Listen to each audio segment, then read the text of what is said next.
네, 그러면 두 번째 시간 하도록 하겠습니다. 저도 이제 연기 첫 시작이다 보니까 처음에 이제 좀 장황하게 뭔가 오리엔테이션처럼 뭐 여러 가지 얘기를 말씀을 드린 것 같은데, 뭐 지금 뭐 이렇게 뭐 100% 그것이 와닿거나 아니면은 좀 놓치신 분도 있을 텐데 중간중간에 좀 관련된 내용들이 있으면 계속 또 리마인드 시켜드리겠습니다. 그래서 여러분이 앞으로 1년이라는 수험생활 동안에 인사노무 관리를 잘 준비해서 좀 고득점 받을 수 있도록 그렇게 좀 만들어 드리도록 하겠습니다. 자, 그러면은 이제 우리가 앞에 그 목차를 잠깐 봤었죠? 자, 그러면 이제 인사관리에 대해서 이제 우리가 한번 자 볼게요. 자, 결국 우리가 인사관리는 경영학의 한 분야잖아요. 그쵸? 경영. 뭐 학이죠, 경영학이. 경영학이라는 거는 뭐예요? 우리가 그 경제활동 주체 중에서도 이제 정부도 있고, 그다음에 가게도 있고, 기업이 있죠. 그 중에서도 우리가 경영이라는 거는 뭐예요? 경제활동 주체인 기업에서 일어나는 활동들을 연구하는 학문이에요. 그렇죠? 그래서 기업이 결국은 그 목표한 바를 잘 이룰 수 있도록 어떤 활동들을 해야 되는지 뭐 이런 내용들을 보는 건데, 우리 기업에 하는 활동들 중 경영활동 중에 보면은 뭐 전통적으로 그렇죠. 뭐 생산, 마케팅, 재무, 그다음에 인사. 이게 이제 기본적인 우리가 전통적으로 보는 네 가지 기능인 거죠. 그렇죠? 네 가지의 기능이고, 우리가 경영학 가시면 이제 이런 것들을 배우는 거잖아요. 그렇죠? 배우는 건데, 물론 여기에 이제 최근에는 플러스돼서 뭐 경영적 뭐 MIS라든가 뭐 경영 전략이라든가 회계라든가 뭐 이런 것들이 붙습니다. 근데 우리가 이 중에서도 이제 인사라는 거를 이제 여기서 배우는 거예요. 그렇죠? 결국 우리가 가진 자원 중에서 이 사람, 인적 자원을 어떻게 제대로 활용할 것인가. 그렇죠? 그래서 결국 우리가 이제 배우는 이제 인적 자원 관리, 이제 HRM이죠. 이것들을 우리가 이제 배워 나가는 거죠. 그렇죠? 그래서 결국 우리가 가진 인적 자원을 어떻게 제대로 활용해서 조직의 목표를 달성할 수 있는가. 이제 이런 것들을 우리가 배워 나가는 건데, 먼저 여러분한테 좀 말씀을 드린 거는 중요하게 여러분이 생각해야 되는 게, 우리가 이 기업의 조직이라 그러면 조직은 뭐 다양하게 있을 수 있죠. 그렇죠? 조직이라는 거는 넓게 본다 그러면, 넓은 조직이라 그러면은 뭐 이제 기업도 있을 수 있겠지만 뭐 비영리 조직도 있고 그냥 개모임도 있을 수 있고, 조직이라는 건 다 있습니다. 조직이라는 건 결국은 목표가 있어요. 그렇죠? 그게 구체화되어 있던 아니면 명문화되어 있지 않든 어쨌든 조직이 구성이 되면 목표라는 게 있습니다. 하다못해 그냥 우리 친목 모임도 뭐예요? 서로 우리 친한 사람끼리 친목을 도모하는 게 목표잖아요. 그래서 어떻게 하면 즐겁게 할 건가? 그런 목표를 잘 하기 위해서 우리 어떻게 해요? 뭐 같이 뭐 맛있는 카페를 가기도 하고 같이 여행을 가기도 하고 하는 거잖아요. 그렇죠? 그런 식으로 조직이라는 거는 기본적으로 이런 목표가 있습니다. 목표가 있어요. 그렇죠? 당연히 기업은 뭐지 영리 활동이 주죠. 그리고 기업은 결국 목표라는 게 돈을 어떻게 하면 잘 벌 것인가. 즉 어떻게 하면 성과를, 그러니까 그냥 날 것으로 얘기하면 돈을 잘 버는 거. 그렇죠? 그게 제일 중요한 거고, 이윤을 내는 거. 그다음에 뭐 고상하게 표현하면 성과를 창출하고 뭐 지속 가능한 성장을 확보하는 거. 이렇게 표현을 해요. 어쨌든 그러한 목표가 있어요. 그러면 조직의 목표라는 거는 결국 이걸 달성해야 되는 거잖아요. 그러면 우리 기업이라고 친다 그러면 돈을 잘 벌어. 지속적인 성장을 하기 위해서 이러한 기업의 목표를 달성하기 위해서 기업이 가지고 있는 보유한 자원들, 그렇죠? 사람뿐만이 아니라 기업은 뭐예요? 우리가 생산을 한다 그러면 설비 시설도 있을 거고 돈도 있을 거고, 그렇죠? 이런 것들을 최대한 이런 목표 달성을 할 수 있도록 관리를 해야 될 필요가 있는 거죠, 그렇죠? 체계적으로 이제 그런 것들이 쉽게 말하면 이제 경영 활동인 거예요, 관리 활동이고, 그렇죠? 근데 이 중에서 이제 우리가 기업이 가진 이제 인적 자원이 있단 말이죠. 그래서 이런 인적 자원을 우리가 어떻게 하면 제대로 활용해서 이런 목표 달성에 기여할 수 있을 것인가, 이런 부분들이 우리가 배우는 인사 관리의 내용이에요. 그래서 뭐 인적 자원에 대한 관리 측면에서의 어떤 활동들이 있는지, 이제 그런 부분들이 이제 이슈가 되는 거죠. 그래서 여러분이 항상 이제 책을 읽다 보면 그런 내용이 나와요. 조직의 목표 달성을 위해. 그렇죠? 조직의 목표 달성을 위해. 이런 내용이 항상 서두처럼 나와요. 그렇죠? 이 교수님 책도 읽어보면은 조직의 목표 달성을 위해. 뭐 이런 말이 계속 나오는데, 결국은 뭐냐면 우리가 하는 이러한 많은 경영 활동들이 있는데, 기능들이 있는데, 이런 것들은 다 뭐예요? 오로지 조직 활동의 달성을 위해서 같이 으쌰으쌰 나가는 게 중요한 거예요. 그렇죠? 그러기 위해서 이제 우리가 조직 목표가 있으면 우리 인적 자원들을 이 목표 달성을 위해서 어떻게 관리할 것인가. 예를 들어서 우리 목표가 뭐 요즘 AI가 유행이잖아요. 뭐 AI의 최고의 기술력을 가진 기업의 목표예요. 가진 기업. 그래서 뭐 시장을 선도하는 기업, 뭐 이런 식의 목표를 설정할 수 있죠. 이제 그런 것들이 구체화되면 뭐예요? 그게 비전 미션이 되는 거예요. 기업들의 비전 미션이, 그렇죠? 그런 것들이 비전 미션이 되는 거. 그냥 목표인데 이런 것들을 구체화하고 체계화하고 더 있어 보이게 만드는 것들이 이제 비전 미션인 거예요. 기업들의 비전 미션, 그렇죠? 그래서 뭐 예를 들어서 이런 목표가 설정이 되면 그럼 우리 인적 자원 관리도 어떻게 해야 돼요? 이러한 목표 달성에 있을 수 있도록 우리가 인적 자원 관리해야 돼요. 그래서 뭐 AI의 어떤 기술을 가진 인적 자원을 확보하고 뽑고, 그렇죠? 그리고 우리가 보유한 인적 자원에 뭐 이런 AI 기술에 대한 교육을 시키고, 그렇죠? 그래서 이런 기술력을 잘 가진 혹은 능력을 보유한 사람에게 돈을 더 주고, 뭐 이런 것들이 이루어진단 말이에요. 그런 게 쉽게 말하면 이런 인적 자원 관리의 기본적인 내용인 거고, 오늘날 우리가 말하는 전략적 인적 자원 관리가 바로 이러한 내용들과 연계가 되는 거예요. 그래서 기본적으로 여러분이 우리가 인적 자원을 관리한다는 거는 이렇게 조직 목표 달성에 기여할 수 있는 인적 자원을 효율적 효과적으로 관리하는 활동이다 라고 생각하시면 됩니다. 기본적으로. 그래서 우리가 이제 앞으로 여러분이 이제 관리라는 표현 이거를 엄청 많이 이제 나와요. 매니지먼트, 그렇죠? 그래서 보면은 뭐든 다 관리가 붙어요. 관리, 인적 자원 관리, 확보 관리, 그 다음에 뭐 이제 뭐 보상 관리. 그럼 이게 관리라는 게 뭐냐, 그렇죠? 여러분이 그렇게 생각하시면 돼요. 관리라는 게 이게 이제 뭐 매니지먼트가 경영이라고 표현되겠지만 우리가 이제 실질적으로 책에서는 관리라는 표현을 많이 씁니다. 그러면 관리 이게 관리라는 게 도대체 뭔지 좀 감이 잘 안 오실 수 있는데 나중에 이제 뭐 이론적으로 우리가 페이올의 어떤 뭐 관리에 대한 뭐 정의 뭐 이런 것들을 보긴 할 거지만 그냥 기본적으로 이렇게 생각하시면 돼요. 관리라는 거, 기업형에서 우리가 관리 얘기하는 거는 기업이 가진 자원이 있을 거란 말이죠. 그렇죠? 돈이든 사람이든 이런 것들. 그러한 자원, 특히 이제 우리 인적 자원 관리에서는 사람이겠죠. 그렇죠? 그러한 자원을 어떻게 효과적, 효율적으로 활용해서 조직 목표 달성. 그러니까 중요한 게 이게 키워드예요. 즉 관리라는 거는 효과적, 효율적으로 활용해서 조직 목표를 달성하는 게 기본적인 관리의 내용입니다. 효과적이고 효율적이가 뭐냐? 이런 부분들이 우리가 얘기한다 그러면 효과적이라는 거, 먼저 효율적이라는 거 이건 무슨 의미냐? 이거는 비용이에요, 비용. 비용 측면에서. 그렇죠? 우리가 기업을 운영하는 거는 도대체 돈이 들어가는 거잖아요. 그래서 인건비 측면이든 아니면 그런 비용 측면에서 우리가 얼마나 효율적으로 이러한 활용을 할 수 있는지에 대한 고민인 거고, 효과적인 거는 목표 달성에 기여할 수 있는 공헌하는 정도. 그렇죠? 우리가 나중에 이제 여러분 조직 효과성이라는 말 인사 관리에서도 보지만 경영 조직 가면은 이거 엄청 많이 나올 거예요. 조직 효과성. 그렇죠? 이게 뭐예요? 조직 효과성이라는 거는 여기서 조직에서 효과성이라는 건 뭐냐면 기업 목표 달성에 기여하는 정도, 기여하는 바를 얘기하는 겁니다. 그렇죠? 그게 우리 경영학의 인사 관리나 경영 조직이 얘기하는 효과성이에요. 효과성. 그렇죠? 이것도 마찬가지로 이 여기서 효과적이라는 거는 이 관리를 통해서 우리가 가진 인적 자원이 조직의 목표 달성에 기여할 수 있도록 만드는, 거기에 공헌할 수 있도록 만드는 그러한 활동을 얘기하는 거예요. 그래서 관리라는 거는 결국 효과적이고 효율적으로 가진 자원 혹은 해당 내용을 활용해서 조직 목표 달성, 그 목표 달성에 기여할 수 있는 활동들을 얘기하는 겁니다. 그래서 이러한 부분들을 우리가 가지고 있다. 인적 자원 관리. 그러면 결국 인적 자원 관리는 뭐예요? 이걸 갖다 붙이면 그냥 우리가 가진 인적 자원, 그 기업이 가진 인적 자원을 효과적 효율적으로 활용해서 조직 목표 달성할 수 있도록 하는 활동이 인적 자원 관리인 거예요. 여러분 그렇게 생각하시면 됩니다.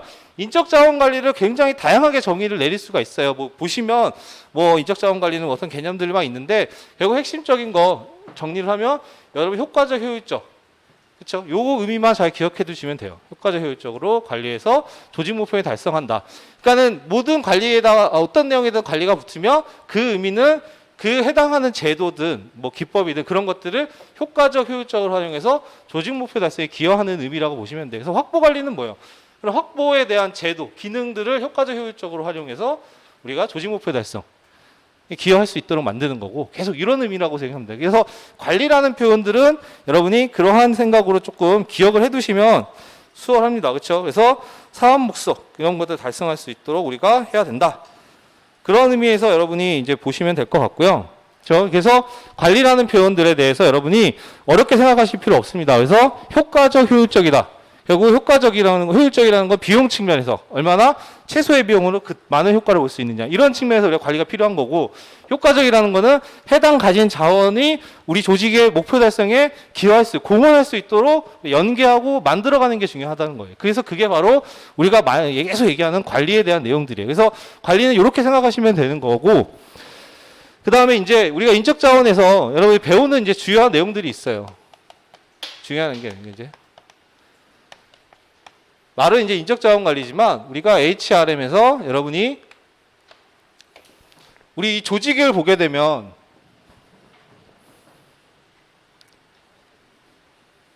자, 일이라는 걸 한번 볼게요. 그러니까 우리가 조직에서 사람들이 업무를 어떻게 하는지를 보면 자 볼게요. 우리가 뭐 이제 조직을 이제 기업을 보면은 많은 조직이 있죠. 많은 조직이 있습니다. 그 중에서 이제 인사 뭐 팀이든 인사부든 이렇게 보게 되면 거기에 A라는 대리는 어떤 업무를 해요. 그래서 뭐 예를 들어서 뭐 채용 업무를 해요. 그쵸? 다 이런 식으로 돌아가죠. 그쵸? A 대리든 뭐 저기 있는 김 과장님이든 다 어떠한 특정 업무가 주어져 있고 그 업무를 수행합니다. 그쵸? 그게 조직이 일을 하는 과정이에요. 그쵸? 그래서 이런 업무, 그 다음에 사람.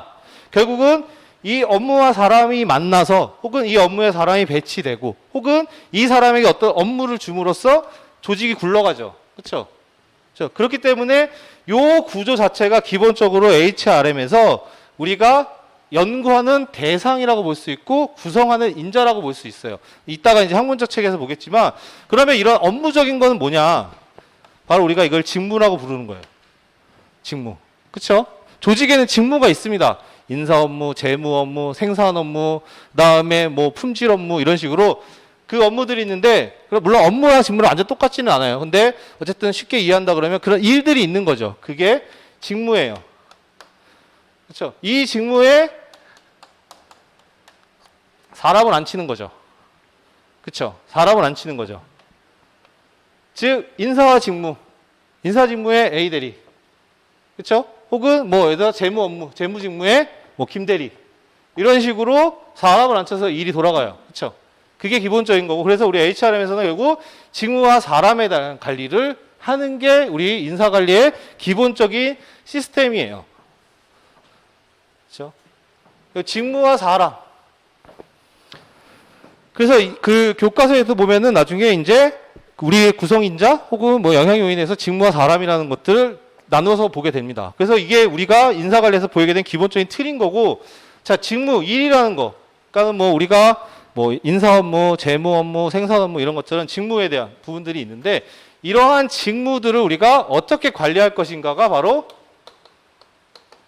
직무 관리예요. 즉 이러한 직무들을 효율적, 효과적으로 재활용해서 조직 목표 달성할 수 있도록 관리를 하는 거겠죠. 그렇죠? 직무들을. 그러니까 조직 목표 달성이니까 우리 조직 목표 달성이 좀 더 효과적으로 할 수 있도록 뭐 전략이든 뭐 비전 미션이든 그런 것들에 맞춰서 직무랑 이런 것들 세팅할 필요가 있는 거고 업무를 부여할 필요가 있는 거죠. 그렇죠?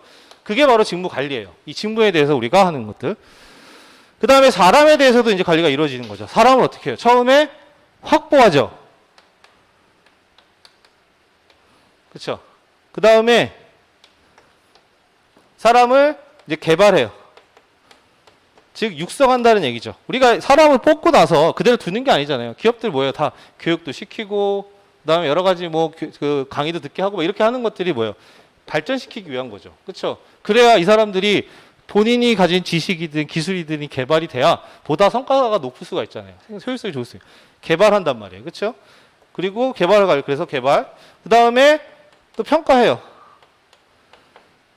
그렇죠? 우리 조직원이 뭐 100명이든 10,000명이든 그중에 잘하는 사람, 못하는 사람이 있단 말이에요. 그러면 그대로 두면은 잘하는 사람 입장에서 나는 쟤보다 잘하는데 뭔가 메리트가 없어. 그러면 뭐예요? 동기부여가 안 되는 거죠. 불만이면. 그렇죠? 뭔가 평가를 해서 잘하는 사람한테 뭔가 좀 더 주고 그렇게 해야 이 사람이 거기에 동기부여가 되고 만족감을 느낄 수 있는 거고. 그렇죠? 그 다음에 이제 뭐 평가를 통해서 봤더니 얘가 뭐가 부족해. 그러면 이런 사람들 부족한 부분들을 우리가 이런 개발 활동을 통해서 보완시켜 줄 수도 있는 거고 그런 활동들이 필요한 거고 그 다음에 돈도 줘야 되죠. 당연히 중요한. 그렇죠? 그렇죠? 돈 제일 중요하죠. 그 다음에 보상 이게 있고, 그 다음에 유지 관리. 즉 종업원들의 어떤 성과 창출에 대한 능력, 의지, 그렇죠? 이 유지라는 게 사실은 요 다른 것보다는 조금 애매하기는 한데 우리가 유지 파트를 하나 배우는데 여러 가지 잡다한 것들이 막 들어 있어요. 그래서 나중에 유지 파트를 보게 되면 뭐 산업안전도 나오고 노사관계도 나오고 모티베이션 이론도 나오고 막 그래요. 근데 결국 이거는 뭐냐면 핵심은 이 종업원이 성과 창출을 하기 위해서 필요한 능력, 그렇죠? 능력이나 그런 뭐 의욕 이런 것들을 어떻게 하면 잘 유지시켜 줄 수 있는가에 대한 문제예요. 그래서 우리가 성과 창출을 열심히 하겠다는 그런 의욕 이런 걸 우리가 동기부여 모티베이션이라 그런 거잖아요. 그래서 유지의 모티베이션 이론들이 나와요. 그렇죠? 근데 여러분이 여기서 배우는 모티베이션 이론은 인사관리에서는 정말 수박 겉핥기고 여러분이 경영 조직에서 제대로 배웁니다. 그렇죠? 뭐 조직, 개인 이렇게 나눠서 특히 개인에서 이제 동기부여 관련된 것들 많이 배워요. 그건 더 깊게 들어가는 거고 사실 인사관리에서는 그 중에 일부만 하는 거고 뭐 동기부여 관련된 거 이론은 인사관리에서 한 6가지 정도만 여러분 알아두시면 문제 없어요. 그렇죠? 그다음에 뭐 노사관계 부분도 여기 유지에 있죠. 그게 있고 그다음에 이제 회사가 어려워지거나 아니면 이제 성과가 안 나는 지원들은 방출해야 되겠죠. 그렇죠? 그래서 우리가 배우는 인사관리라는 게 결국은 아까 전에 우리가 가진 인적 자원을 효과적 효율적으로 활용해서 조직 목표 달성에 기여하는 그런 활동이잖아요. 그렇죠? 그러면 그걸 구체적으로 들어와서 보면은 결국 우리 HRM이라는 거는 그 조직에서 일이 돌아가는 업무가 굴러가는 걸 보면 직무, 사람 이렇게 만나서 돌아간단 말이에요. 그렇죠? 모든 조직이 다 이래요. 그렇죠? 직무만 있고 그걸 맡을 사람이 없으면 안 되는 거잖아요. 그렇죠? 결국은 직무와 사람 간에 결국 만나서 결국 일이 이루어지는 거고 성과가 나는 거잖아요. 그렇죠? 그러면 이 직무와 사람이 우리 인사관리에서는 제일 중요한 구성 요소들이에요. 그렇죠? 그래서 직무, 사람. 우리가 인적자원에서 사람만 생각하는데 인사관리에서 이 직무도 굉장히 중요한 파트입니다. 그렇죠? 왜냐하면 결국 이 사람의 일을 시켜야 되잖아요. 그렇죠? 그러면 이 둘의 궁합이 잘 맞느냐. 이런 것들이 굉장히 중요해지는 거예요. 그래서 요즘은 직무와 사람 간의 핏을 맞춰야 된다. 뭐 적합성을 맞춰야 된다. 이런 내용들이 많이 나오는 건데 이제 그런 부분들. 그래서 직무와 사람이 구성인자고 그거에 대한 관리, 직무 관리, 그다음에 사람에 대해서 확보, 개발, 평가, 보상, 유지, 방출. 이게 우리 인사관리 교과서에 구성된 내용 다예요. 이걸 배우시는 거예요, 여러분이. 그렇죠? 이게 기본적인 틀입니다. 그래서 여러분이 HRM 우리가 인사관리하면 직무, 사람. 그러면 직무에 대한 관리, 직무 관리고 이 직무 관리에는 어떤 것들이 있느냐? 직무를 설계하는 내용들이 있고요. 직무를 분석하는 내용들이 있고 직무를 평가하는 내용들이 있습니다. 그렇죠? 즉 우리가 이 일이라는 거, 회사의 일이라는 거를 어떻게 설계할 거냐? 그렇죠? 여러분이 생각해보면 그런 거예요. 일이라는 것도 그냥 이거를 우리가 디자인할 수가 있는 거예요. 그냥 자연스럽게 생겨나는 게 아니라 물론 그렇게 생겨날 수도 있죠. 근데 이거를 회사에서 전략적인 차원에서 조직 목표나 이런 것들 연계해서 디자인할 수가 있어요. 예를 들어서 그런 거죠. 일을 만들 때 이 사람에게 권한과 책임을 줄지 말지를 우리가 결정할 수 있어요. 예를 들어 회사를 다녀보신 분들은 알겠죠. 예를 들어서 우리가 뭐 어떤 예산을 쓸 때 전격권 같은 걸 준단 말이에요. 그래서 뭐 대리급은 뭐 10만 원 이하는 뭐 전결 안 받고 본인이 할 수 있다. 뭐 100만 원 이상 예산은 뭐 과장님의 그 결제를 받아야 된다. 뭐 이런 식으로 그런 책임을 줄 수도 있고 어떤 그 업무에서 결정권을 우리가 대리한테도 줄 수 있을지. 예를 들어서 뭐 아니면은 과장급한테, 팀장님한테 이런 식으로 권한과 책임은 어느 선까지 줄지, 업무는 어느 범위까지 할지 이런 것들을 설계를 할 수가 있습니다. 그런 부분들이 바로 여기에 들어오는 거예요. 직무 설계에 대한 내용들이. 그렇죠? 이때 요 직무 설계에서 직무를 어떻게 설계하는 게 보다 우리 구성원들에게 더 동기부여, 직무 만족을 시켜서 성과를 낼 수 있느냐. 이제 그런 차원들이 여기 나오는 거고 직무 분석은 뭐냐면 우리 조직 내에 있는 직무들이 뭐가 있는 거야. 이걸 이제 파악을 해야 되는 거잖아요. 그렇죠?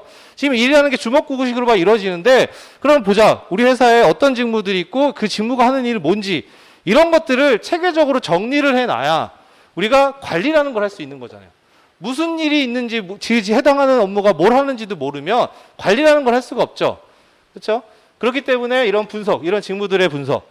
그 다음에 직무평가는 좀 특이한 건데 우리 회사에 직무 분석을 했더니 한 10개 직무 혹은 뭐 100개 직무가 있어.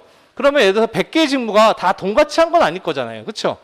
그러니까 예를 들어서 어떤 회사에서 직무 분석을 했더니 이제 극단적으로 얘기하면 전략 기획 직무가 있어요. 그 회사의 전략을 짜고 기획 업무를 하는 그런 전략 기획 직무가 있어. 중요한 임무죠. 그렇죠? 그리고 봤더니 저기 그러니까는 이거 뭐 직업을 비하하는 게 아닙니다. 제가 항상 얘기하는데 직무 평가나 이거 할 때 직업에는 귀천이 없지만 직무에는 귀천이 있어요. 직무에는. 조직 차원에서 본다 그러면. 그래서 예를 들면 청소하시는 업무 이런 직무는 우리가 뭐 예를 들어서 우리가 자동차 회사야. 그러면 개발하고 이런 게 더 중요하지 청소 업무가 좀 덜 중요하잖아요. 그렇죠? 그러면 그런 직무 가치에 따라서 임금이 좀 달라지거나 대우가 좀 달라져야겠죠. 왜냐하면 전략을 하고 나 되게 중요한 업무를 하고 있는데 저기 청소하거나 경비하시는 사람이랑 임금이 똑같아. 그렇죠? 그러면 뭐 내가 하는 불만이죠. 그렇죠? 그런 것들이. 그렇기 때문에 그런 직무에 대한 상대적인 가치를 매기는 작업들이 있습니다. 그게 바로 직무 평가예요. 그래서 그런 상대적 가치를 매겨서 이거를 이제 다른 인사제도 연계시키는 거죠. 예를 들어서 아까 말한 것처럼 보상을 달리해 준다던가. 그게 이제 직무급이 되는 거고. 그렇죠? 뭐 승진에 좀 더 유리하게 준다던가. 이런 식으로 그걸 연계하는 작업들인데 그 사전에 직무에 대한 우리가 직무 분석을 통해서 체계적으로 분류한 직무들에 대한 가치를 평가하는 그게 직무 평가예요. 이게 이렇게 내용이에요, 구성 내용. 그렇죠? 그래서 우리가 앞단에서부터 직무부터 쭉 이거를 이제 배워 나가는 거고. 자, 확보. 이제 사람에 대한 확보죠. 우리가 인력을 뽑는 게 어떻게 보면 인사활동의 시작인 거잖아요. 그렇죠? 인재를 뽑는 게, 그렇죠? 좋은 인재를. 그러면 이 확보에서는 처음에 우리가 몇 명이 필요하지? 이런 것들이 우리가 무턱대고 야, 우리 지금 사람이 부족하니까 뽑아. 그렇다고 해서 뭐 100명을 한꺼번에 뽑고 막 이런 식으로 할 수가 없어요. 왜냐하면 사람이 필요하다고 해서 무턱대고 많이 뽑았는데 우리가 경영 환경이 변하잖아요. 그래서 뭐 지금 우리가 A라는 사업 부분이 아주 잘 되고 있어서 이번에 인력이 많이 필요해서 100명 한꺼번에 확 뽑았어. 갑자기 코로나가 터져가지고 할 일이 없어지네. 그러면 그 사람들 정리하는 게 쉽지가 않죠. 그리고 우리가 앞으로 어떤 조직의 목표나 뭐 비전에 따라서는 단계적으로 우리가 발전해 나가야 될 구성이 있으면 거기에 맞춰 인력을 확보해야 돼요. 그래서 우리가 인력 계획들을 수립을 합니다. 그래서 기업들은 중장기 인력 계획 같은 것들을 수립을 해요. 향후 뭐 5년간.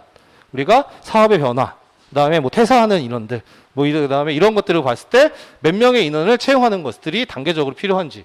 그래서 그거에 맞춰서 인력을 채용해 나가야 돼요. 인력의 계획. 그 다음에 이런 인력 계획이 수립이 되면 어떻게 돼요? 이제 사람들을 뽑기 위해서 모집 활동을 해야 되죠. 자, 우리 회사 이렇게 좋은 회사입니다. 우리 회사 많이 지원해 주세요. 그렇죠? 공고하고 광고하고. 그게 바로 모집 활동이에요. 그렇죠? 그러면 모집이 됐어, 사람들이. 그러면 이제 그 중에서 옥석을 가려야 되죠. 그래서 뭐예요? 시험을 보고 면접을 보는 거죠. 그게 바로 선발 활동입니다.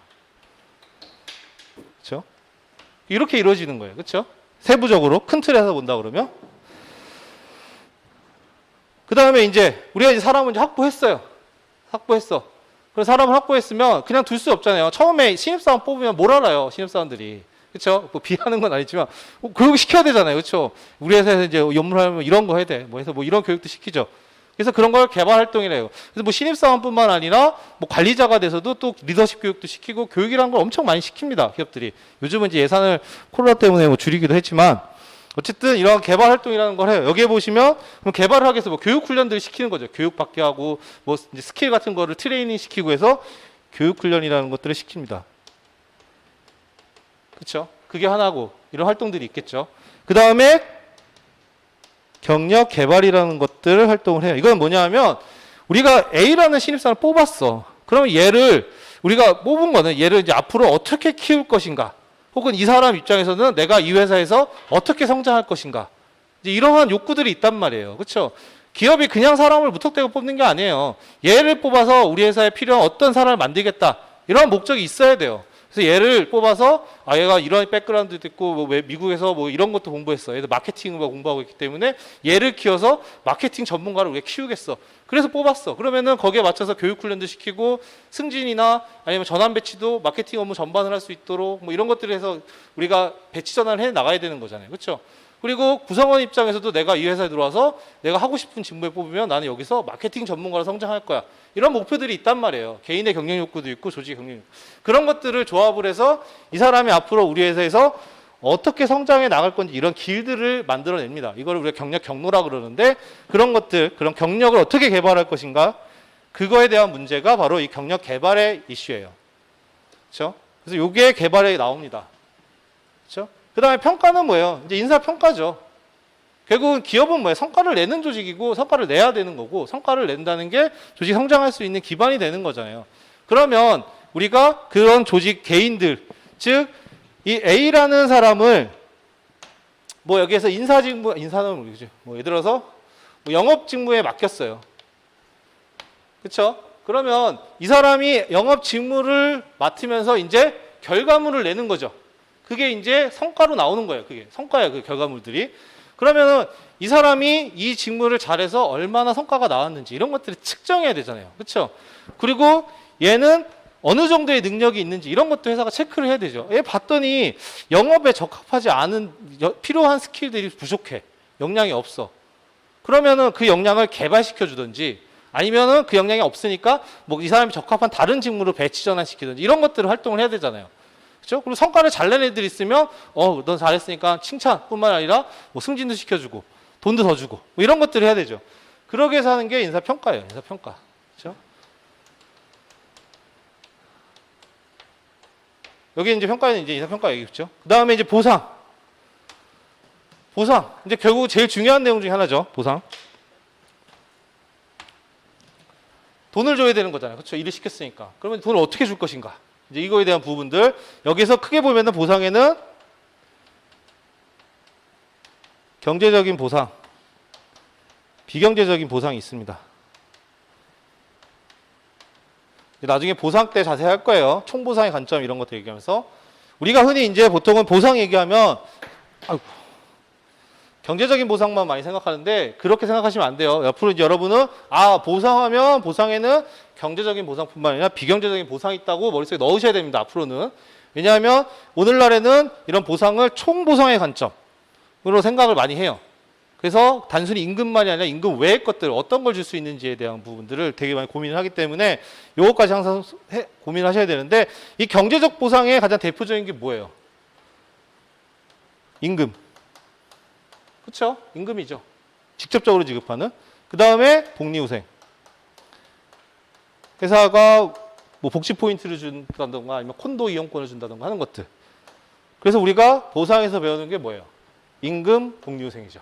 제일 중요한 전통적으로. 그렇죠? 근데 최근에는 이러한 전통적인 것뿐만 아니라 이 비경제적인 보상. 그러니까 즉 돈이 아니더라도 회사가 직원들에게 줄 수 있는 거 굉장히 많아요. 그렇죠? 예를 들어서 그렇게 생각해 보세요. 예전에는 돈이 제일 중요했어. 회사를 갈 때 내 연봉이 얼마야 이런 게 제일 중요했단 말이에요. 그렇죠? 오늘날은 근데 워라밸도 중요해지고 사람들이 가치관이 다양해졌잖아요. 요즘은. 그렇죠? 요즘 워라밸 많이 하잖아요. 그래서 내가 돈을 좀 덜 못 받더라도 나 자율출퇴근제 한다던가 재택근무 한다던가 이런 것들이 더 좋아하는 사람들도 있죠. 그런 사람들을 위해서 이런 비경제적인 보상으로서 뭘 해줄 수 있느냐. 야, 우리 회사는 자율출퇴근 제도야. 네가 필요할 때 언제든지 와서 근무하고 8시간 하고 퇴근해. 야, 우리는 재택근무야. 우리 근무제도는. 그러니까 반드시 회사 안 나오고 너 뭐 제주도에 살아서 너 근무할 수 있어. 이런 것들도 보상의 일종이에요. 회사가 줄 수 있는. 그리고 우리 회사는 사회적 공헌 활동을 되게 많이 해. 그래서 뭐 언론지상에 나오고 뭐 무슨 이제 뭐 그런 좋은 칭찬을 해서 인증받고 막 이래서 나는 우리 회사에 다닌다 그러면 사람들 그 좋은 회사 다니네요. 뭐 이런 것들 얘기할 수 있죠. 기업 이미지 제고. 그런 것도 보상인 거예요. 내가 우리 회사 다니는 자긍심을 갖게 해주는. 여러분이 사실 만약에 한다면 그래서 남양유업 다녀요. 이렇게 얘기를 한다고 생각해 봐요. 그렇죠. 뭐 그 기업을 비하하는 건 아니지만 최근에 이슈 많이 되죠. 남양유업. 내가 회사를 다니는데 저 남양유업 다녀요. 그러면 사람들이 그랬어. 거기 뭐 이렇게 얘기를 할 거잖아요. 그러면 나는 회사에 이거 떠나야 되나 이런 생각이 들 거죠. 그렇죠. 근데 뭐예요? 내가 삼성 다녀. 자신 있게 저 삼성 다닙니다. 이렇게 얘기를 하잖아요. 그러면 사람들이 막 그렇죠. 그런 것들도 비경제적인 보상의 일종인 거예요. 그러니까 비경제적인 보상이라는 거는 이런 경제적인 보상. 그러니까 돈으로 우리가 줄 수는 있지만 그거는 만족시키는 한계가 있고 오늘날에는 그게 아닌 다른 걸 또 중요한 사람들이 많단 말이에요. 그러다 보니까 이런 비경제적인 보상을 요즘 굉장히 강조합니다. 그래서 우리가 보상 패키지, 보상 전략을 짤 때 이 두 가지를 어떻게 적절하게 조합을 하느냐 이제 이런 논의가 많은데 보상. 근데 이제 전통적으로 임금 복리 후생이 제일 중요하기 때문에 교과서에서 요거 나오고 박경 교수님 책에 이제 요거에 대한 내용도 좀 나오죠. 그렇죠? 그래서 이렇게 나오고 그다음에 이제 유지 활동, 이제 인력을 유지하는 거죠, 이거는. 그렇죠? 그래서 보시면 책에 보시면 이렇게 돼 있어요. 모티베이션 이론. 모티베이션, 동기부여. 그렇죠? 그다음에 산업 안전. 그다음에 노사 관계. 요 세 꼭지가 나옵니다. 사실 이제 여기까지 보면은 이제 이 뒤에서는 사람들이 다 힘이 빠져 이제. 별로 이제 여기서는 중요한 게 없어져요. 그래서 여기까지 제일 힘들고 여기서부터는 이제 조금 이제 약간 쉬어가는 타이밍이 되기는 해요. 저 유지에서는 이렇게 배웁니다. 그래서 모티베이션, 즉 이 유지라는 거는 이거 동그라미 치면 안 되는데 이 유지라는 거는 뭘 유지하는 거냐? 인력을 유지 관리하는 거 좀 그렇잖아요. 잘 안 하다잖아요. 그렇죠? 뭘 유지하는 거냐? 즉 여기서 유지한다는 표현은 그거예요. 종업원의 성과 창출 능력 및 의욕을 유지시키는 거. 그렇게 생각하시면 돼요. 그럼 성과 창출 능력. 내가 뭐 손발이 멀쩡하고 그래야 그 성과 창출을 할 수 있잖아요. 내가 업무를 하다 다쳤어. 그럼 나는 그 성과 창출 능력이 사라진 거잖아요. 그렇죠? 그렇기 때문에 산업안전이 얘기가 나오는 거예요. 그렇죠? 이런 업무하다 다치면 성과 창출 능력이 사라지는 거잖아. 그래서 산업안전 나오는 거고 성과 창출의 의욕, 그런 어떤 마음가짐 그런 건 뭐예요? 모티베이션이잖아요. 동기부여. 즉 성과라는 거는 이거 자주 나오는데 이게 성과 함수라고 해서 성과라는 거는 어떻게 나오냐? 그 종업원의 능력과 모티베이션에 비례한다는 거예요. 그렇죠? 즉 그 사람이 높은 능력을 가지면 가질수록 성과가 높아지는 거고 동기부여가 되면 될수록 그렇죠? 여러분이 어떤 일을 할 때 내 마음가짐에 따라서 집중력이나 성과가 달라지잖아요. 그렇죠? 내가 정말 하고 싶고 열심히 하고 싶은 일은 맡으면 정말 집중하고 몰입해서 더 좋은 결과를 내잖아요. 그렇죠? 그러니까는 종업원이 모티베이션이 돼야 그 사람이 저 직무에 더 집중하고 몰입을 해서 좋은 성과를 낸단 말이에요. 내가 일을 맡았는데 내가 하기 싫은 일이야. 재미도 없어. 그래서 의욕이 안 생겨. 그러면 어떻게 돼요? 그러면은 대충 하는 거죠. 그렇죠? 그러면은 결과적으로 어떻게 돼요? 성과가 안 나는 거죠. 그러면 그 성과가 안 나면 결국 조직 성과도 떨어지는 거고. 그렇기 때문에 이런 모티베이션이 중요한 내용에서 여기에 이제 그런 의욕 창출에 대한 나온 거. 노사관계도 마찬가지예요. 우리 조직이 열심히 사람들이 으쌰으쌰해서 하려고 그러면 노사관계가 원만해야 되잖아요. 노사가 서로 만나면 으르렁거리고 맨날 파업하고 뭐 적대적이고 그 다음에 뭐 보면 회사의 입구에 막 이런 거지 막 노조가 막 써놔서 뭐 경영자 누구누구는 뭐 어쩌고 이렇게 뭐 이런 거 이렇게 막 써놓고 막 이런 분위기라 그러면 종업원들이 회사에 일을 열심히 하기가 어렵잖아요. 그렇죠? 그런 차원에서 이런 노사관계가 유지에 들어와 있는 거예요. 그렇죠? 그래서 이렇게 세 가지 꼭지가 중요한 내용이고 방출에서는 이제 하나만 보면 돼요. 자발적 이직. 나가는 건데 결국 여기서 제일 중요한 거는 뭐냐면 자발적 이직이에요. 그래서 보시면 동그라미 친 것들이 제일 중요한 기능 중에 하나입니다. 인사관리에서. 그러니까 결국 우리가 배우는 이 직무관리는 당연히 이제 중요하고요. 이제 앞으로 강조 드리겠지만 이 동그라미 친 것들이 우리가 인사관리에서도 강중약 뭐 이런 것들 있죠. 강강약 이런 것들이 있을 때 제일 중요한 파트들 중에 하나예요.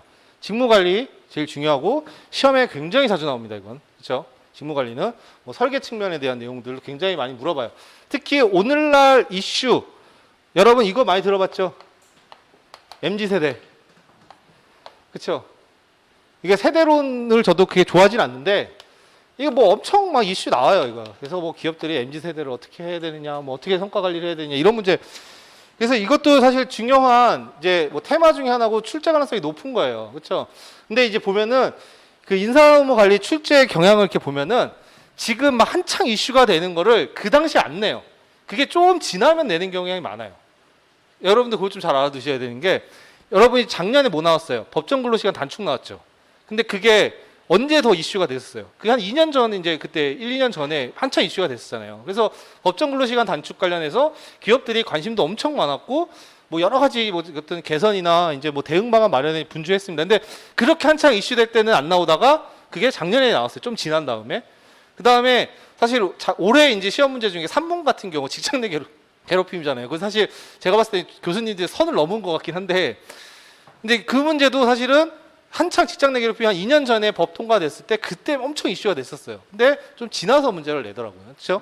그런 차원에서 본다면 MZ세대가 한 2년 전부터 계속 얘기 나오는데 뭐 나온다 그러면 충분히 나올 여지가 이제 앞으로 있습니다. 왜냐하면 얘는 환경 차원에서의 우리가 인력 구성에 대한 어떤 변화인 건데 그 변화에 따라서 우리가 인사관리들이 많이 달라져요. 어떻게 이런 사람들, 특징을 가진 사람들을 만족시키고 성과를 낼 수 있게 하느냐. 그러면 우리가 인사관리가 어떻게 해야 되느냐. 이제 이런 차원에서 논의가 굉장히 많이 됩니다. 그래서 딱 50점짜리 내기로 되게 좋은데 그거와 가장 밀접하게 영향이 있는 게 이 직무설계 논의가 굉장히 많아요. 그렇죠? 그래서 이거는 나중에 또 말씀을 드릴게요. 그래서 이게 그래서 직무관리 이게 시험에도 자주 나오고 이 중에서도 직무설계가 제일 중요하다. 그렇죠? 그 다음에 이제 우리가 이 사람에 대한 것에서 학계평 보유방 중에서 전통적으로 기업에서 제일 중요한 기능은 평가와 보상이에요. 이거는 뭐 그 기업을 다니시는 분들 제일 중요한 이슈예요. 이거는 기업이 제일 고민인 거고 뭘 해도 종업원들 불만인 거고 이걸 어떻게 하느냐가 항상 고민거리고 제일 중요합니다. 제일 중요해요. 그래서 얘네들은 작년에 출제가 돼도 올해 출제가 될 수도 있는 거고 그냥 언제든지 나올 수 있는 A급이에요. 얘네들은 다. 그렇죠? 평가 보상은. 왜냐하면 실제로 기업에서 제일 중요한 이슈고 이걸 어떻게 하느냐가 항상 고민거리이기 때문에 많이 나올 수밖에 없어요. 그렇죠? 그리고 여기에 대한 이제 뭐 트렌드나 변화도 굉장히 많기 때문에 제일 중요하다. 그 다음에 이제 볼 수 있는 게 확보. 어떤 인재를 확보하느냐가 되게 중요하죠. 그렇죠? 사실 요렇게가 제일 중요한 파트고 물론 나머지 부분들도 다 이제 충분히 출제 가능성이 있는데 그 중에서도 조금 더 강조한다 그러면 이런 부분들이 굉장히 중요하다. 그러니까 여러분들이 이해를 하실 때 이제 앞으로 이런 직무 설계는 철저하게 여러분이 공부를 하셔야 돼요. 그래서 여기 이론적인 내용도 좀 있어요. 이론사와 연계돼서 뭐 기계적 접근이니 인과학의 접근이 연계돼서 나오는 내용들도 있고 얘네들은 여러분이 좀 더 깊게 보셔야 돼요. 그러면 이런 지금 뭐 오늘날의 그런 뭐 MZ 세대든 뭐 Z 세대든 구성원들의 그런 특징들을 고려했을 때 이런 직무 설계는 어떻게 해야 되는 게 좋은 건가? 이런 부분들 차원에서 좀 고민을 하셔야 되는 내용들이 있어요. 이거 50점짜리 그런 식으로 나올 수도 있는 여지가 있기 때문에 그 다음에 이제 확보도 마찬가지로 이제 우리가 여기서 이제 뭐 최근에 이제 뭐 이런 기본적인 내용들을 알고서 이제 여러분이 여기다가 트렌드나 이슈를 얻는 거예요. 그렇죠? 그렇죠? 그러니까는 뭐 그런 부분들이 있어요. 인사 관리 하다 보면은 트렌드, 뭐 이슈 이런 거에 되게 목매는 분들이 있어요. 그래서 되게 그런 것들을 막 찾아서 이렇게 헤매시거나 막 세리 보고서 보거나 뭐 논문까지는 아니지만 뭐 그런 것들을 막 찾아보시는 분 있어요. LG 경제연구원 거 뭐 그런 거 보거나 여러분이 그런 걸 그렇게 보실 필요가 없습니다. 어차피 여러분이 시험에서 50점짜리가 나온다 하더라도 책에 없는 내용을 쓰라고 하지는 않아요. 그러니까 결국은 새로운 뭔가 이론이고 뭐 이론 새로운 뭐 환경 변화고 이런 것 같아도 결국은 핵심은 뭐냐면 그런 변화에 여러분이 배운 이 기본적인 내용을 얼마나 잘 적용할 수 있느냐를 물어보는 거예요. 응용할 수 있느냐를 물어보는 거예요. 응용할 수 있느냐. 그러니까 결국 여러분이 배운 내용을 쓰는 거지 교과서에 없는 내용을 쓰라고 하는 문제가 나오는 건 아닙니다. 그렇죠? 그러면 그것도 출제 문제 오류가 나는 거죠. 그렇죠? 그러니까 그런 의미에서 직장 내 괴롭힘도 사실은 좀 이슈가 될 만한 거예요. 그거는. 그래서 뭐 이의 제기하신다는 분들도 있고 뭐 그런 것처럼. 그 사실 뭐 근로기준법에 있는 내용이고 노동법적인 내용이 많은데 그게 이제 인사관리에 나오기에는 조금 그렇죠. 완전. 어쨌든 그래서 여러분이 기본적인 걸 이해한 상태에서 이슈나 이런 것들을 그때 보는 거예요. 그래서 아 이거는 뭐 예를 들어서 요즘 수시 채용이 변화한다더라. 수시 채용이 중요하다더라. 그래서 기업들이 수시 채용으로 전환한다더라. 그러면 확보에 대한 내용이잖아요. 그러면 수시 채용은 이 중에서 모집에 관련된 선발에 관련된 부분에 어떤 부분의 문제인 건지 그게 어떤 영향이 있는 건지 이런 기본적인 내용을 알아야 그걸 연관시켜서 해석할 수가 있는 거예요. 그렇죠? 그래서 그런 이슈나 트렌드는 여러분이 지금부터 고민하실 필요는 없는 거다. 근데 이제 수업 중간에 그런 것들은 말씀을 드리지만 결국 이런 기본적인 내용과 연계해서 생각을 하셔야 됩니다. 그렇죠? 그다음에 이제 평가 보상 이제 이런 부분들 이거 할 때는 여러분이 철저하게 엄청 꼼꼼하게 다 보셔야 됩니다. 이거는 평가 보상은 그렇죠? 그래서 얘네들은 확실하게 여러분이 잘 알아두시고 이러한 전반적인 흐름 자체 그래서 아 어디 파트에 뭐가 있고 무슨 내용이 있더라 이걸 여러분이 머릿속에 인사관리 넣는 게 중요해요. 이게 있어야 여러분이 틀이 잡히는 거고 거기에 이제 차곡차곡 내용들을 쌓아낼 수 있는 건데 이 틀 자체가 없으면 그냥 보는 것마다 그냥 다 이렇게 뭐 떠다 부유한다 그럴까요? 그래서 그러다 사라지고 그렇기 때문에 아 지금 이제 우리가 인사관리라는 거 특히 HRM이라는 거 결국은 직무와 사람을 관리하는 그게 핵심적인 활동인 거고 직무에 대한 관리는 직무관리 그다음에 사람에 대한 학계평 보유방이 있고 이게 교과서를 다 구성하는 거예요. 그래서 목차를 보시면 그렇게 돼 있죠. 처음에 직무관리 나오고 그다음에 확보, 개발, 평가 물론 박규 교수님은 개발안에 평가를 넣어놨어요.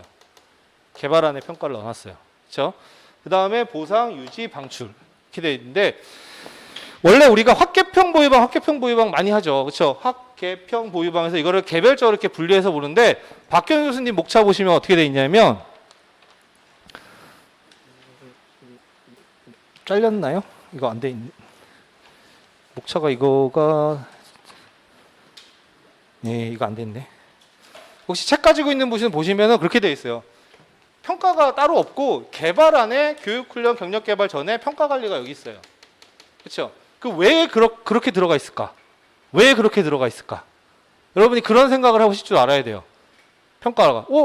보통 학계평보위방에서 개발이랑 별도로 인사평가 관리를 따로 얘기를 하는데, 박경 교수님은 이 개발 안에 인사평가를 넣어놨다는 거예요. 그렇죠? 그게 뭔가 다르죠? 그게 왜 그러냐면, 이 평가라는 걸 여러분 생각해 보시면, 우리가 평가를 한다는 건 뭐예요? 누가 잘했고 못했고를 우리가 판가름해서 거기에 잘한 사람 상 주고 못한 사람 페널티 주고, 이러한 목적으로 할 수도 있죠. 그래서 우리가 상대적 평가, 기업 내에 상대적 평가를 막 해서 상대평가를 해서 우리가 팀원이 10명 중에 S등급 에서 2명이 나오면 성과급 얼마 이런 식으로 주잖아요. 그렇죠? 그런 것들은 결국 누가 잘했고 해서 그런 관리적인 목적의 차원에서 평가를 할 수도 있지만, 오늘날에는 평가가 어떻게 지금 어떤 그 관점이 바뀌냐면, 평가라는 거를 이제 육성의 관점으로 봅니다. 육성의 관점. 그러니까 평가라는 건 그런 거죠. 결과론적으로 잘했고 못했고도 나오긴 하지만, 이 사람이 못했다 그러면 왜 못했는지도 평가를 통해서 알 수 있겠죠. 뭐 이러한 능력들, 평가 기준들에 대한 것들 정교하면, 얘가 이런 능력, 역량이 부족해. 점수가 낮아. 그래서 뭐 예를 들어서 이 사람이 우리가 필요한 역량 중에 영업사원인데 커뮤니케이션 역량이 능력이 부족해. 그렇게 나왔어. 그래서 성과가 낮아. 그러면 너 성과가 나왔으니까 너 승진 덜 시키고 뭐 성과가 안 줘. 이렇게 될 수도 있지만, 반대로 생각하면 뭐예요? 네가 커뮤니케이션이 그러면 좀 좋아지면 성과가 좋아질 수 있겠네. 그러면 너 커뮤니케이션 교육 좀 받고 여기에 대한 스킬 좀 키워. 이렇게 해서 그 사람이 그걸 이렇게 해줄 수가 있죠. 그게 결국 평가를 관리적인 차원이 아니라 육성의 차원에서, 개발의 차원에서도 평가를 운영하는 철학이 최근에 굉장히 중요해지고 있어요. 원래 평가라는 거는 그 철학적인 차원, 철학이란 거창하지만, 이게 관리적인 목적이 중요하냐, 개발적인 목적이냐, 어떻게 운영하냐, 이런 게 약간 충돌이 됐었는데, 옛날에는 관리적인 목적의 차원에서 굉장히 중요시 됐었는데, 오늘날에는 이제 시대가 변했어. 요즘은 이런 불확실한 사회에서는 이 사람이 제일 중요하고, 우리 이 사람을 어떻게 육성하느냐가 이제 핵심적인 거예요. 그리고 오늘날의 구성원들, MZ세대들 이런 사람들의 특징을 보니까 뭔가 일을 통한 성장을 더 중요시해. 내 일을 통한 전문성.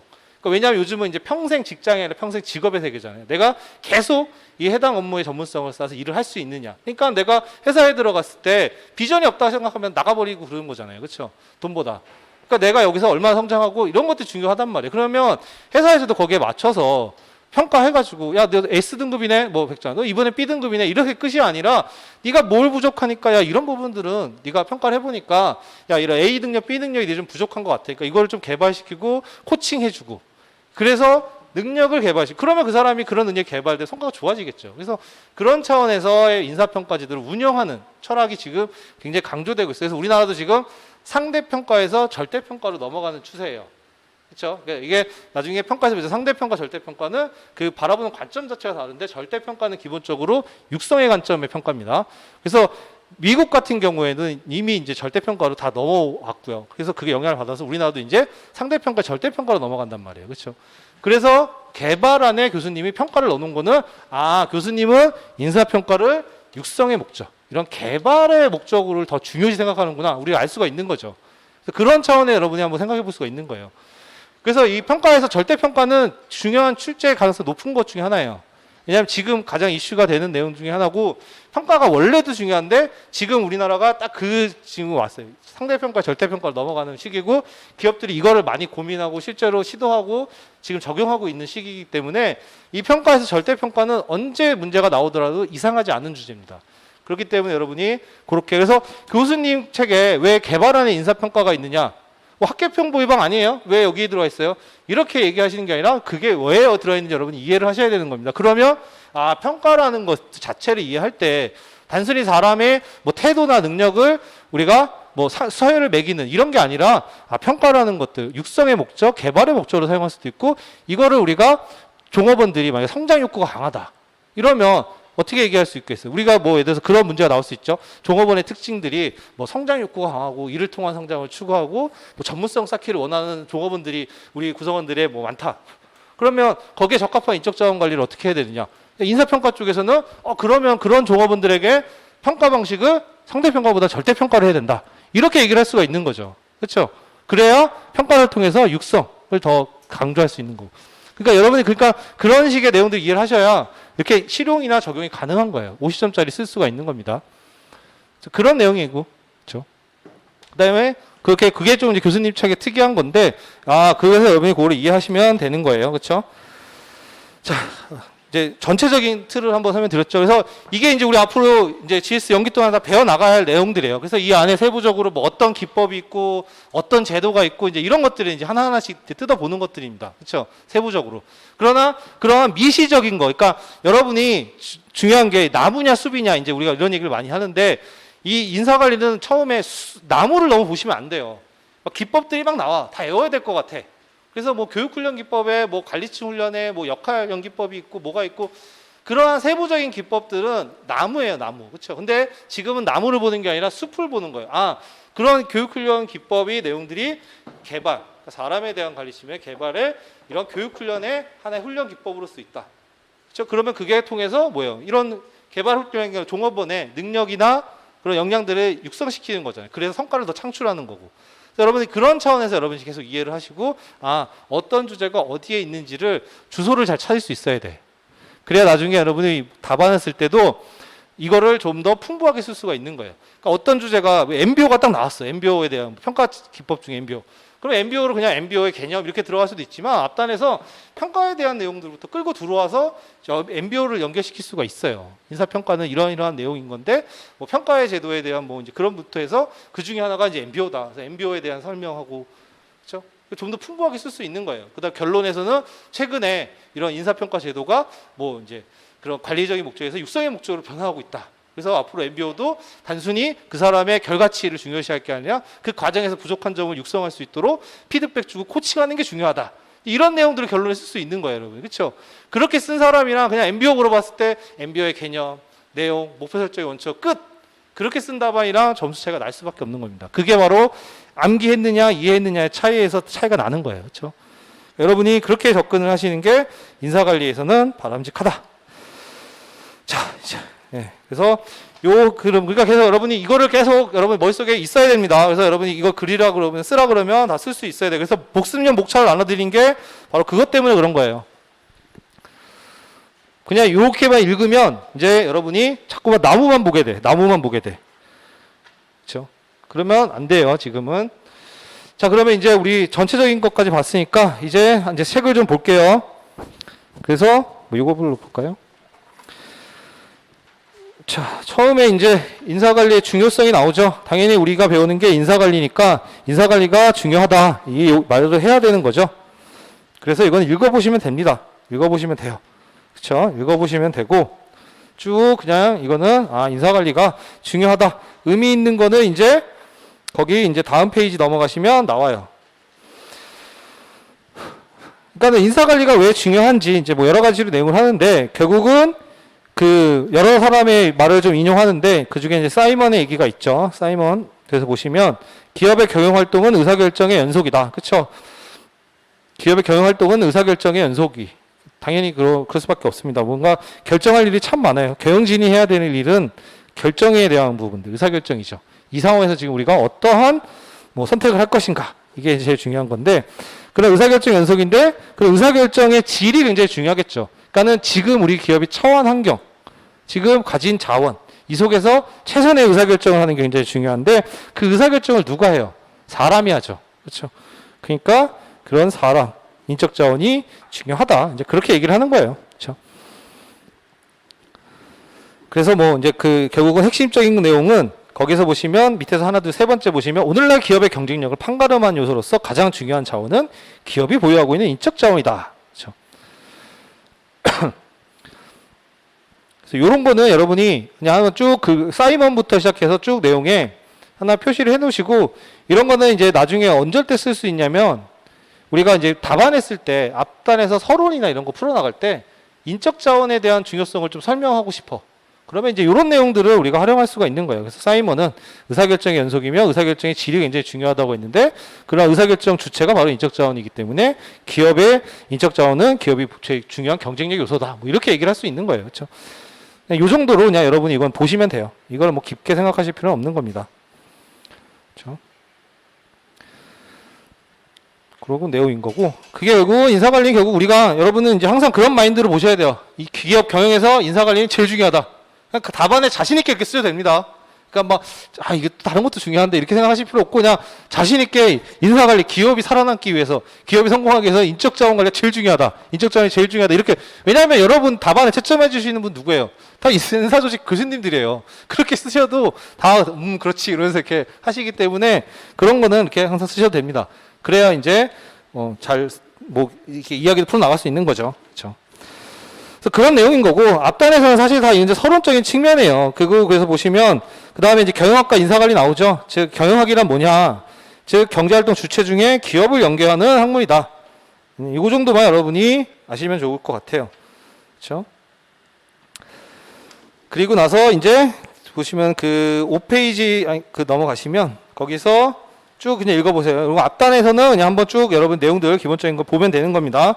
그래서 마지막 줄 보면 기업 경제활동 중 기업의 목표 달성과 직접적 혹은 간접적으로 의미 있는 관계에 있는 활동을 경영활동이라고 한다. 그렇죠?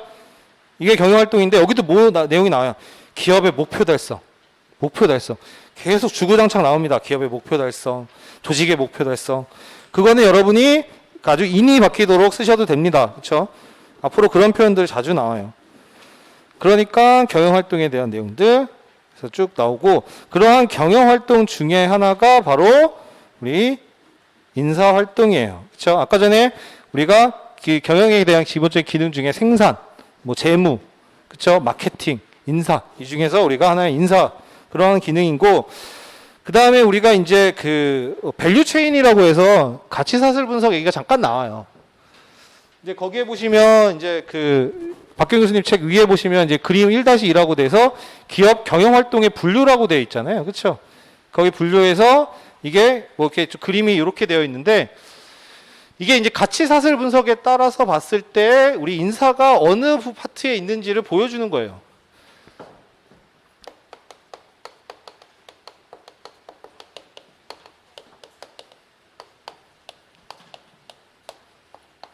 밸류 체인이라고 들어보신 분들도 있을 거예요. 가치사슬 분석이라고 해서 마이클 포터 교수가 이제 기업의 경영 활동에 대한 분석을 할 때 이제 하는 내용인 건데 가치사슬 즉 기업이라는 거는 어떤 활동을 해서 이윤을 내죠.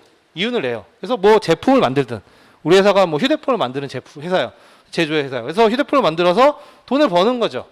단순히 그렇게 볼 수도 있지만 그거를 구체적으로 어떠한 과정을 거쳐서 돈을 버는지 이런 것들을 제대로 봐야 우리의 활동 이윤을 내는 창출하는 과정이 어떤 기능들 구성이 되어 있고 어떠한 흐름으로 가는지를 파악할 수 있겠죠. 그런 차원에서 이러한 가치사슬 분석을 합니다. 그래서 보시면 크게 보면은 이러한 기업이 이윤을 내는 그런 과정을 보게 되면 최초 이제 이윤 내는 과정을 보게 되면 즉 기업이 하는 활동 중에 본원적인 활동이 있어요. 그렇죠? 프라이머리 펑션이라고 해도 본능적 기능 이제 이렇게 다 한다. 활동 기능 여러 가지 표현 쓰는데 결국은 이 본능적 활동에는 돈을 버는데 핵심적인 활동이라는 거예요. 본능적인 거니까. 기업은 돈 버는 게 본능적인 거잖아요. 그렇죠? 그러면 이 본능적인 할 때 돈 버는 거의 기능이에요. 그래서 봤더니 우리 회사가 어떤 제조 A라는 제품을 만드는 회사예요. 그렇죠? 핸드폰이든 뭐든 제품을 만든다고 치면 처음에 원자재를 구매하죠. 그렇죠? 원자재를 구매해. 그래서 이걸 어떻게 해요? 생산하죠. 제조하죠. 그렇죠? 그리고 만들어진 물품들을 어떻게 해요? 출하하죠. 공장에서 만들어지면 이제 대리점에 뿌리다던가, 그렇죠? 뿌리죠. 그래서 이게 물류. 그렇죠? 그 다음에 이거는 그냥 안 쓰셔도 돼요, 그냥 여러분. 어차피 여러분이 이거는 답안지 쓸 일도 없고, 그냥 인사 기능이 가치사슬 분석이나 기업의 경영 활동에서 여기에 기능에 해당하는구나 이 정도만 파악하면 되기 때문에 이런 건 굳이 쓰실 필요가 없습니다. 제가 이 그림을 항상 이걸 그리지만 잘 못 그리는데 마케팅 이런 활동을 하죠. 왜냐하면 제품을 팔아야 되니까 우리 마케팅 활동들을 하잖아요. 그렇죠? 그런 영업 활동들도 하고 그리고 제품을 팔고 나서 뭐예요? 우리가 핸드폰을 샀어. 고장이 났어. 그러면 우리가 서비스 센터 가서 수리받고 그런 걸 우리가 CS 혹은 고객 관리라고 얘기를 해요. 이런 과정을 거쳐서 뭐예요? 이윤이 나오는 거잖아요. 그렇죠? 이런 활동, 그렇죠? 내부 물류라고도 얘기하는데 원자재 구매, 이런 것들, 그다음에 제조, 물류, 출하하는 것들 이제, 그다음에 마케팅, 고객 관리. 보니까는 우리가 A라는 기업이 제품을 만들어서 우리가 이윤을 내는 과정을 보니까 그 본원적인 활동은 이러한 과정으로 이루어지는구나.